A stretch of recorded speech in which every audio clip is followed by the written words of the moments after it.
why don't we take you through your starting grid here? And it is Race Clutch Red who are on pole position here with Friends in second place. Vendevil Sim Racing White in third with Glacier Racing Geo fourth place. And then it is GD6 Racing Black in fifth with Simotok eSport Rubis in sixth. Radicals, they've got two entries together on the grid, 7th and 8th, with Redface Racing by M8S Engineering in 9th, and Wyvern Racing rounded out the top 10. There are 13 prototypes in your field here today, and as you see, Glacier Racing Trebus at the back of that one. And it's going to be a pole sitter, Race Clutch Red, and Eric Andre behind the wheel. The pace car drops into the pit lane and away we go. Then the green flag flies. 10 hours of racing ahead of these drivers. Down towards turn number one they go. The first two just getting away, but you've got the battle between second and third going on. Still side by side between the two of them as they go up towards the S's here. And in your prototypes, Race Clutch, they've dropped down. They were in the lead. They've dropped down to 6th place. There's a little bit of damage to the rear wing as well. Hopefully we'll be able to get a look at this one here. And well, it was going into turn number one, I believe. You see them side by side going into one, and he just gets out onto the dirt, onto the grass. Not much he could really do about that one, and that's down to 6th place then behind the Radicals Online Cranfield Simulation car of Carly Janssen. So disaster for Race Clutch early on in this one, but they've got plenty of time to sort this out for them, but not really what you'd want from your race leaders. But it was squeezing, but it was at the end of the day, Bill, it was fair. It was Race Clutch, by the way, in 4th place, putting the pressure on that Radicals entry as they're going through the S's, and Radicals are caught up to the back of that Pure Racing Team orange car at the worst place really for them. They're trying to hang on to 3rd place at the moment, and they're coming under a little bit of pressure from an Eric Andre as they're heading down towards turn number 6. But now that GTE car gets between the two prototypes, so it's a little bit of give and take here. The leaders, by the way, pulled out a little bit of a gap through all of this traffic. 2.3 seconds now over 2nd place, which is Race Clutch now in ahead of Vendevil Sim Racing White. Great move down into the chicane for an Eric Andre. He's back up to 2nd place in this one, and he wants to start charging down now on Fabrice Cornelis to get his lead back that they lost through that little mistake. Great dive, great late braking maneuver from an Eric there, and that was great work also from Dakota Fripp. 2.8 second lead over 2nd place, which is an Eric Andre, and they've been trading pretty similar lap times between the two of them. We have a look at that, and you look at how close their lap times have been: 0.031, 0.1.3, 0.051. So there's about 2/10 gained over the last 3 laps between an Eric Andre and Fabrice Cornelis. So that just goes to show how close these two drivers are in terms of pace here today, Bill. Yeah, absolutely, and it shows that, you know, they are both getting the maximum out of their cars because there's nothing between them. So this prototype being worked to its limits here between these two drivers of Cornelis and Eric Andre. And but just a little bit of luck with traffic can very quickly bring that that gap down. So that's what an Eric Andre will be hoping for as the gap comes down to 2.5 seconds. So looking like another quick one, but just as I say that, back at 2.6 seconds, it continues the ebb and flow. Yeah, absolutely. Across the line they go. 16.096 for Fabrice Cornelis, 16.034 for an Eric Andre. So another couple of hundredths or 600ths of a second gained by an Eric. So it is very close indeed. But certainly doing a great job there. Timing software is for Race Clutch and Friends are on pit road. The two leaders on pit road, Geodesic Racing Black as well onto pit road. So your top 3 are making their pit stops now, about 50 minutes into this race. So, oh, it's Fabrice Cornelis actually missed his pit box there. Absolute nightmare for him. That'll cost him a 2.5, 2 seconds here. And there was only a 2-second gap coming into the pits between him and an Eric Andre, so we could see a bit of a battle on pit exit here. Let's wait. The both cars drop down pretty much at the same time. Will they pull away at the same time here? Fuel just finishing off. Friends pull away, so too does Race Clutch, and they're absolutely neck and neck on pit exit and Bo. That's what happens when you miss your pit box. It's one of the easiest mistakes to make, and it's also one of the most costly. And for Fabrice Cornelis, so much experience, especially in these prototype cars, a very, very rare error from him to see, and it's just made this race come alive for the outright lead in your prototype category. So Eric Andre, now with the help of some traffic as well for Fabrice Cornelis, has it all to do, and he's right underneath the back of Fabrice Cornelis heading into this next section of track. And Fabrice not getting any help from the Pure Racing Team car just in front. So for Eric Andre, if he wants to go for this race lead, this could be an opportunity coming up right here, right now. Yeah, he's got the run out the corner now, trying to use slipstream of the car in front. He's getting a good tow there. He's gaining on Fabrice Cornelis as they're going down through 9. He's going to go to the inside of 9, but that gives him the outside for the chicane. Onto the brakes. We're seeing how Eric's good on the brakes. So too is the race leader, Fabrice Cornelis. He's not going to give this one up without a fight, that's for sure. Up and over the hill once again, plunging down through the final corner. You battle for your race lead across the line, absolutely neck and neck between the two of them. Less than a tenth between them as they head into turn 1. They've got more traffic in front of them. That is a Williams eSport GT3 car, and they're staying in the way there. They're not jumping out the way for these two. Absolute nightmare for Cornelis. He wants to get by. He's being impatient here and gets through and gets that GT3 car between the two of them there, Burr.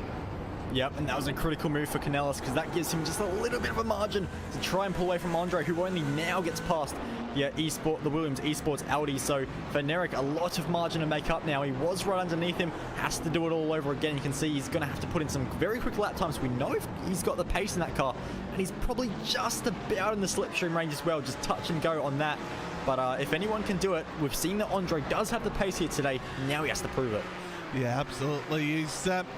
He's led once already, has an Eric. He wants to lead again at this race as they're going down into the chicane. But look behind, because you've got a battle for third place. Yeah, they absolutely are. It's on for your race lead as well. It's on as they're going to go side by side into the chicane, and Cornelis is so late on the brakes. That is as late as you'll see. Barely makes the corner, but this could set up an over and under for Andre if he can get the run. And indeed, he does have the run, but can he make anything happen? The turn number 1 through the very fast final corner. You can see Andre all over the curb, trying to maximize every millimeter of the circuit, but that might have just hurt his speed a little bit, which doesn't mean he can make anything happen in the turn number 1. So all of a sudden, this has come alive. Go back to the Geodesic Racing and the Radicals car, and not quite close enough either there, but it's on once again between your leaders, because this fight is just getting on, and it's going to get very feisty, especially if Andre thinks that he has the pace to deal with Cornelis and even pull away eventually afterwards. You'd think this was a 20-minute sprint race happening here with the way that some of these drivers have been going at it. This is a 10-hour endurance race. We're coming up to the hour mark in this race here, and I tell you what, this has been absolutely just pedal to the metal from the start here of this one. The two leaders just calming themselves down, but they've got slipstream going to come into effect here down the back straight, 3 wide as they go past GTE and GT3 car. And here comes an Eric Andre. He's not going to be close enough to make a move at this time on Fabrice Cornelis, but yeah, I agree with you, but any later and Fabrice was out of control and off the track as he from mid-pack in the GTEs. So that's a good one. Your battle for your lead though, still ongoing here. That is Race Clutch Red and Friends. And it's going to be an Eric Andre looking to make the move into the chicane. It might actually have worked before then with the slipstream. Hard onto the brakes once again. Cornelis is over the grass there a little bit on the inside of that curb, trying to get the cutback as an Andre, but a little bit of a slide there on the exit of that chicane, and that cost him there, Bo, to get the run through that final corner, but it's not over yet. No, it's not, and you can see Andre there looking to the inside. Does he have the overlap? Will he be able to get it? He's going to go for it anyway, side by side into turn 1 for your outright race lead, and Cornelis right on the curb, but he's got to be on the outside for turn number 3, so will he continue to fight it? Of course he will. It's Fabrice Cornelis, but the only answer he's going to get is a face full of cones and position number 2 demotion for him. So Eric Andre, your new race leader for Race Clutch, he started in pole, he's worked himself back into the lead after an early mishap, and now it's up to Cornelis to find his way back into the lead and fight this all the way to the end. Completed as more GT cars come onto pit road now in this one. Geodesic, by the way, is really the race lead again. Yeah, absolutely. By the way, Geodesic, they're actually been on pit road for quite a while now as your race leading GTE car comes onto pit road as well. So pit road's getting busy here in this one, but Eric Andre under pressure. He'll be hearing the sounds of David Bowie and Queen in his ears, because he really is under pressure for Fabrice Cornelis through turn number 5, up and over that rise, down towards turn number 6 once again. And Bo, these guys, they're giving us one heck of a show here today. Oh, it's been fantastic to watch. We're an hour down and they're still fighting as if it was a 20-minute sprint race, like you said earlier. And you can see Cornelis getting a very nice run. He closed a lot of that margin up that he needs to make their way down the straight, of course, ducking, weaving around some GT3 traffic with the Mercedes, and Andre immediately shutting the door to get rid of the slipstream for Cornelis, who immediately then proceeds to go back into it. So a lot of games when it comes to trying to give slipstream and not get the slipstream down the back straight, but all that matters is Cornelis thinking about the inside. A late move once again, and Andre, just a little bit all too forgiving, opens the door and says, "Sir, please go on through and take the race lead away from me." That was a late dummy. So he dummied to the right, then pulls out to the left there. This is fantastic racing between the two of them. No contact between the two of them either. This is great stuff as we've got cars coming out of pit road. That's one of the Pure Racing team, is it? Ford GTs. Less than a tenth it was between them at the chicane, coming through the final corner, and then Eric Andre once again putting the pressure here on the car in front of Fabrice Cornelis in that Friends car. Yeah, absolutely. These two have been locked together since they've found their way back on the track after Andre's earlier issues. And of course, he was the pole sitter by some 0.2 of a second, so he has this combination figured out. He knows what to do in this car, and knows what he's doing around Road Atlanta as well. And for Cornelis, he's always been quick. He knows how to work these cars, but these two have been very equally matched, and it's put on a fantastic show from the 53 laps that we've seen so far. And I see no reason, if they continue to fight as clean as they are, keep the strategies as equal as they are as well, I don't see any reason this could not go on even longer. Yeah, absolutely. This is just going to go on and on for this one. And I tell you what, you don't want to get away from this one. It's still going. They've got traffic ahead of them. One of them is the Team Bushfink Racing car, and Eric Andre looking down the inside of Cornelis at the chicane, basically doing what Cornelis does, a little bit of door banging, a little bit of paint swapping, and and Eric Andre has to stay behind in second place, but definitely close action between the two of them. But I believe this traffic in front of Cornelis is going to close these two back up again, so definitely going to be great action between the two of them as we go on into the second hour. We are in fact into the second hour of this race here, the Petit Le Mans race, 10 hours around Road Atlanta. We're bringing you coverage here on the iRacing eSports Network. Coverage brought to you by iRacing Live, by RaceSpot TV, and it's Paul Smith here alongside Bo Albert, and Hugo Lewis is behind the cameras here for you today. In the top 8 in your prototype field, it is Friends, Fabrice Cornelis in the lead of this one, only 0.4 of a second ahead of Race Clutch, who are in second place. Radicals online in third with Vivern.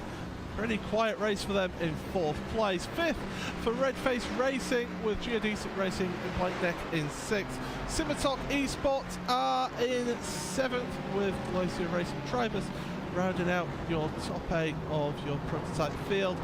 GTE next, and it is your Pure Racing Team Blue car has made it back past Robin Esterson. Battle between Fabrice Cornelis and Eric Andre. We'll just wait for these two to see how they get out through that chicane here. Oh, a little bit of mistake from Cornelis on the exit there, around the final corner, and then Eric Andre all over the back of him. So let's go on board then, shall we? Well, we'll have to wait and see, because they're going to come into turn number 1, and Eric Andre taking the wider line in through turn number 1, trying to carry the speed down the inside, gets on the brakes, does then Eric, and has to get out of it. So let's go on board with that Race Clutch red car then. This is RaceSpot TV fan immersion.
We're staying on board then with an Eric Andre between the two of them for this race lead.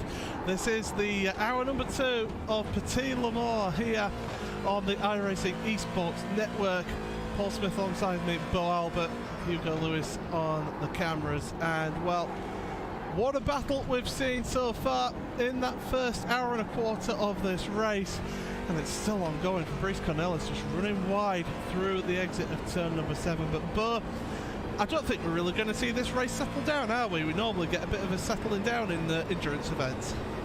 I don't think the Petit Le Mans knows any kind of meaning when it comes to calming down or getting into a rhythm.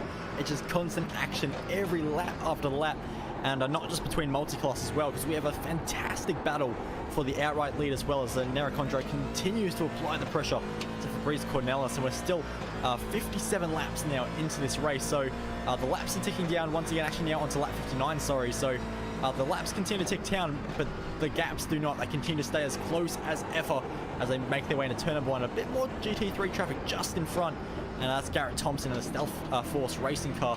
And Cornelis not going to have an easy time just yet, but he's going to do what he's done so many times and think about the inside and gets the move done. So a great move there from Cornelis, and now that's going to allow him to build the margin on an Eric Andre, because once again, an Eric not being as risky with the traffic as Fabrice is through the S's. The leaders, they're on lap 24 of their stint, so about 3 laps difference there. Maybe they've been just counting in that little bit of damage that happened for them early on, but also maybe just also working the fuel numbers and thinking we've got a small pit stop to come up, let's take it a little bit earlier.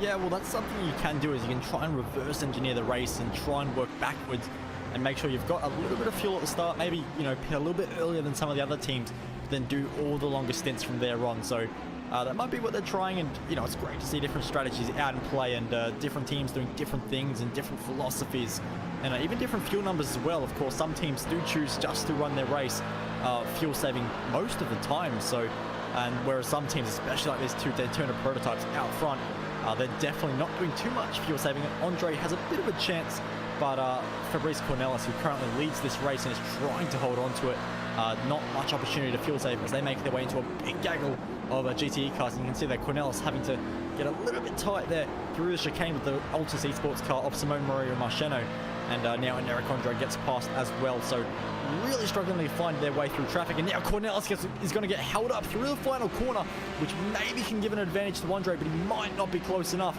to make their way into the ultra high speed turn number 1, almost getting contact with the Huiskenveld engineering Audi, and that also gets very close to the Altus eSports Ford in the background as well. So 2 close calls in a single corner for the Huiskenveld car, but the battle for the lead continues to rage on. Yeah, absolutely. One thing I've noticed is Cornelis can take that first curb into the SS section, turn number 3, a little bit more than an Eric Andre. So definitely, maybe having his car just set up this a little bit slightly differently to be able to cope with those curbs a little bit more. Gets another car between the two of them. That is the SimRC.de Crimson car between the two leaders now. So the gap is just going to pull out just that little bit, 0.6 of a second. So I tell you what, these guys, they're not going to make a battle position this lap, but they're still staying together. So he has to just work out his brake marker this time and make sure he nails it, because it's so nearly cost him the race lead last time around.